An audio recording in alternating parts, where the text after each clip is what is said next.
Hello friends, কেমন আছো তোমরা সবাই? আমি শর্মি। আমার নতুন আরও একটা ভিডিওতে তোমাদেরকে ওয়েলকাম জানাচ্ছি। এই ভিডিওটা শ্যুট করা ওই কার্তিক লড়াইয়ের 1 কি 2 দিন আগে, আর আজকে তোমাদের সঙ্গে শেয়ার করছি প্রায় 10-12 দিন পরে। অ্যাকচুয়ালি এই কটা দিন আমি তো ভীষণ রকম বিজি, মন খারাপ এইসবের মধ্যে দিয়ে যাচ্ছিলাম, সেই জন্য আর কোনো কিছুই শ্যুট করিনি। ইনফ্যাক্ট যা শ্যুটেড ভিডিও ছিল সেগুলোকেও আর এডিট করা হয়নি। দেখতেই তো পেলে ভিডিওটা স্টার্ট করেছি শিহাবের জাম্পিং দিয়ে। অ্যাকচুয়ালি কার্তিক লড়াইয়ের সময়ে সমস্ত মণ্ডপগুলোতে এত লাইন পড়ে, তখন কিন্তু ভালো করে দেখা বা একটু বেশি সময় ধরে ভিডিও কোনোটাই করা যায় না। সেই জন্য নর্মালি আমরা যেরকম প্রত্যেকদিন বিকালবেলায় বেরোই সেরকমই বেরিয়েছিলাম, আর ভাবলাম যে যে মণ্ডপগুলো অলরেডি রেডি হয়ে গিয়েছে সেগুলোই চলো না হয়তো দেখে আসা যাক। আর মণ্ডপ দেখার আগেই দেখছি সামনের যে মেলার মতো জায়গাটা, সেই জায়গাটা তখনও কিন্তু সেরকমভাবে রেডি হয়নি। মানে সমস্ত রাইডসগুলো বসেছে কিন্তু সেরকম লোকের ভিড় নেই। সেই জন্য ভাবলাম আগেই শিহাবকে ওখানে একটু জাম্প করিয়ে নেওয়া যাক, কারণ অনেক বেশি ভিড়ের মধ্যে ও কিন্তু একা জাম্প করতে পারে না, যেহেতু বড় বড় বাচ্চারা থাকে। তো সেই জন্য একটু বেশ খানিকক্ষণ ওকে ওখানে জাম্পিং করিয়ে তারপর চলে এসেছি মণ্ডপটা দেখতে। দেখো মণ্ডপটা দারুণ সুন্দর করেছে, আর চারিদিকে এত ভ্যারাইটিস রকমের পাখি, তার সাথে ব্যাঙের ছাতা, সে সমস্ত দেখে শিহাব তো একদম খুবই খুশি হয়ে গেছে। সব থেকে বড় কথা, এই পাখিদের যে ছোট ছোট বাসাগুলো সেগুলো সামনেও কিন্তু ছিল, আর সেখান থেকে শিহাব কিন্তু একটা পাখিও তুলে নিয়েছিল। সেইটা পেয়ে তো আরো বেশি খুশি হয়ে গিয়েছে। আর দেখতেই পাচ্ছ মণ্ডপটা খুবই সুন্দর করে করেছে, কিন্তু একদম মানে বিভিন্নভাবে পাখিদেরকে কিভাবে রাখা হয় বাড়িতে, বাসার মধ্যে বা গাছে কিভাবে পাখিরা থাকে, সেই সবই কিন্তু এই মণ্ডপে খুবই সুন্দরভাবে তুলে ধরেছে। তো যাই হোক, সেটা বেশ খানিকক্ষণ ধরে কিন্তু দেখলাম, শিহাবও দেখলো। আর এটা হচ্ছে কার্তিক ঠাকুর, বেশ বড় কিন্তু করেছে মূর্তিটা। তো তোমরা যারা মনে করছো যে কার্তিক লড়াই কি, অ্যাকচুয়ালি কাটোয়াতেই কার্তিক পুজোটা ভীষণ বিখ্যাত, আর সেটাই কিন্তু ভীষণ বড় করে হয়। মানে যেরকম দুর্গা পুজো হয় সমস্ত জায়গায় বড় করে, এখানে কার্তিক পুজোটা বেশ বড় করে হয়।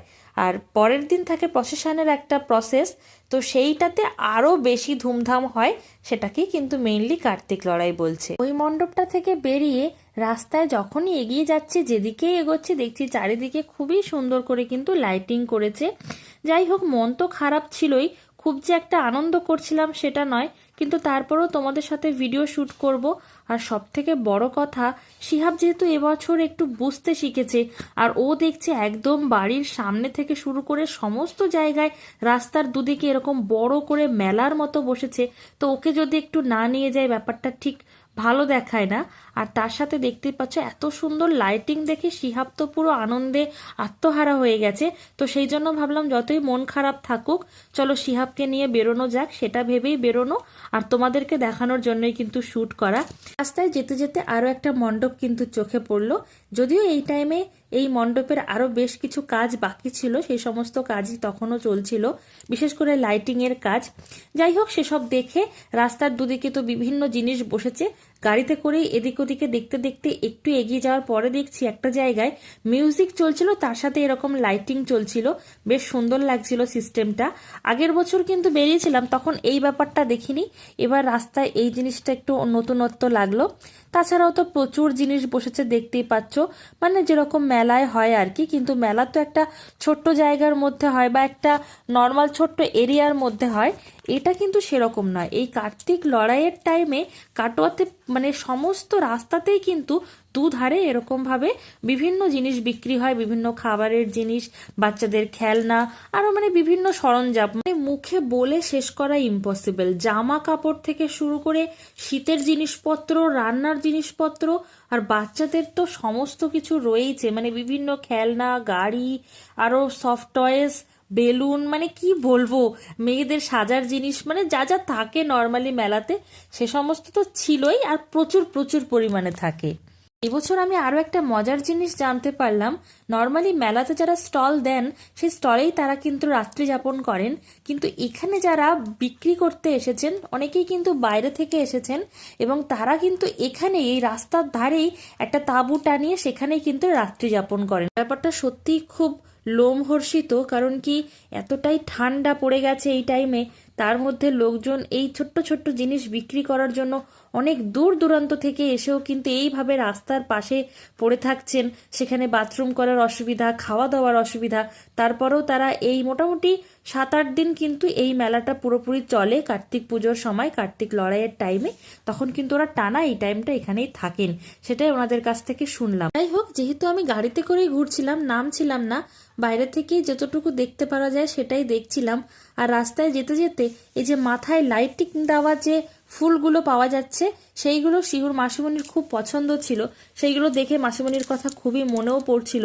আর ওর এই মেলাতে আসার খুব ইচ্ছাও ছিল, মানে বিশেষ করে এই কার্তিক লড়াইয়ের নাম যেহেতু অনেক শুনেছে, সেটা দেখার ওর খুব ইচ্ছা ছিল। সেই জন্য ওর কথা ভেবে আমাদের ভীষণ রকম মনটাও খারাপ করছিল।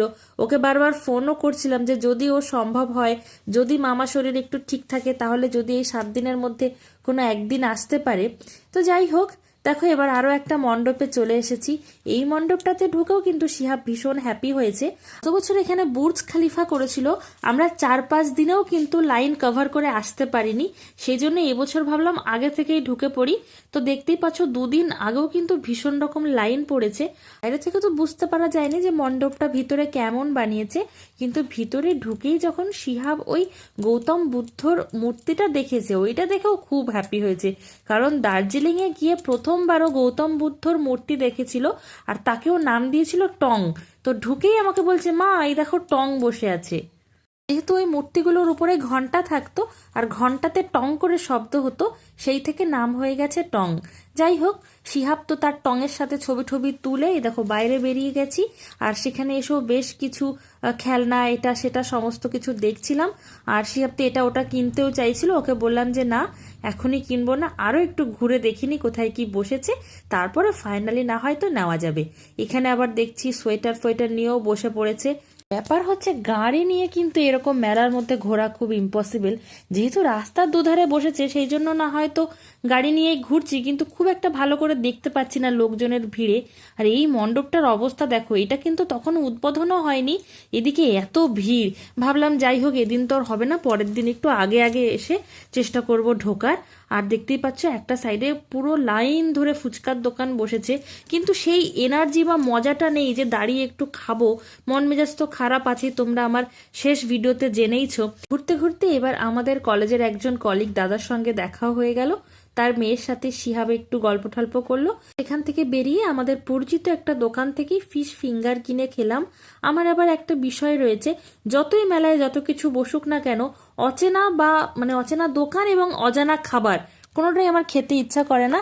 সেজন্য চেনা দোকান থেকে চেনা খাবারই খেয়েছি। এবার রাস্তার ধারে একটা মণ্ডপ হয়েছে ভূতের বাড়ি, শিহুর সেখানে যাওয়ার মন হয়েছে, তো চলো সেখানে যাওয়া যাক।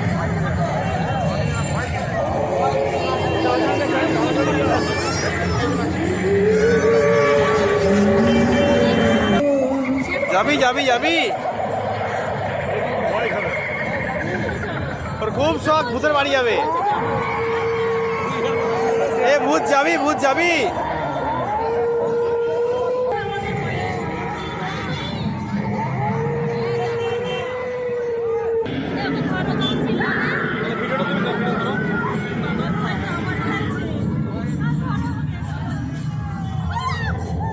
কে রে? হ্যাঁ কে রে? এ আরে এ আস্তে আস্তে আস্তে, বাচ্চা আছে বাচ্চা আছে, আস্তে আস্তে এসি হবে।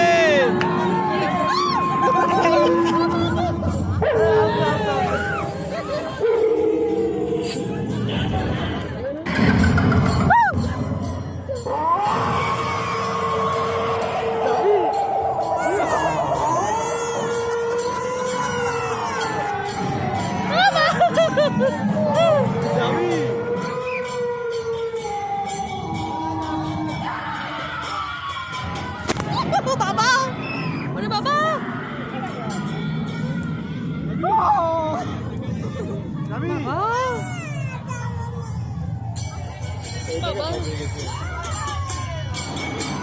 সর্বনাশ।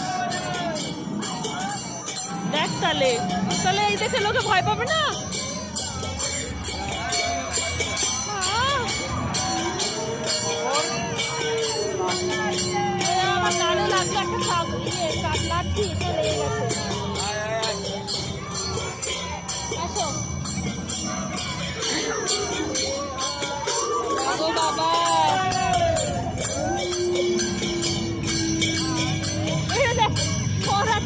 শুয়ে দিচ্ছে।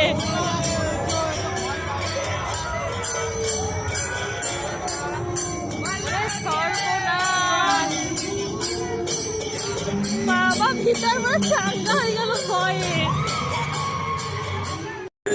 বিরূপাক্ষী বিলোচনে বাবা গো, রূপে শিবে ভিত্তি থাকো থাকো থাকো, এইটা ভাল লাগছে দেখতে। জয়ে জয়ে জম্বে ভূতাক্ষী সুবিদেক্ষয়ে ও, সেরা। মায়ে মহেশানি কামেশ্বরী নমস্তুতে ভীমাক্ষী ভীষণে দেবী করালি বিকরালি চাম কামেশ্বরী নমস্তুতে কালী কাল বিক্রান্তে আবার সামনে খপ করে দেবো। ও বাপরে বাপ। যাই হোক, ভূতের বাড়ি দেখে বেরোনোর পর কিন্তু সবারই ভিতর পুরো চাঙ্গা হয়ে গিয়েছিল। ওই মণ্ডপটা আমার খুবই ভালো লেগেছে, কারণ কি এর আগে আমি কখনো এরকম ভূতের বাড়িতে ঢুকিনি। আর ওই রকম অন্ধকার, ওই রকম একটা ভূতের সাউন্ড, তার মধ্যে থেকে হুটহাট করে এদিক থেকে ওদিক থেকে ভূতগুলো লাফ দিয়ে বেরিয়ে আসছে। তো সব দেখে একটু চিৎকার, একটু না বলা বা একটু মানে হাসা, সব মিলিয়ে ভিতরটা কিন্তু পুরো চাঙ্গা করে দিয়েছিল। তো ওখান থেকে বেরোনোর পর আর তেমন কিছু শ্যুট করিনি। পরে অন্য দিকে আসার পরে দুই একটা মণ্ডপের বাইরে থেকেই শ্যুট করেছি। তার সাথে এই যে এটা কিন্তু অন্য দিকের রাস্তা, সেখানেও বেশ কিছু এরকম মেলার মতোই বসেছে, বিভিন্ন সফট টয়েস, বিভিন্ন খেলনা, এটা সেটা। তো সেইগুলো আবার তোমাদের সঙ্গে শ্যুট নিতে শুরু করেছিলাম।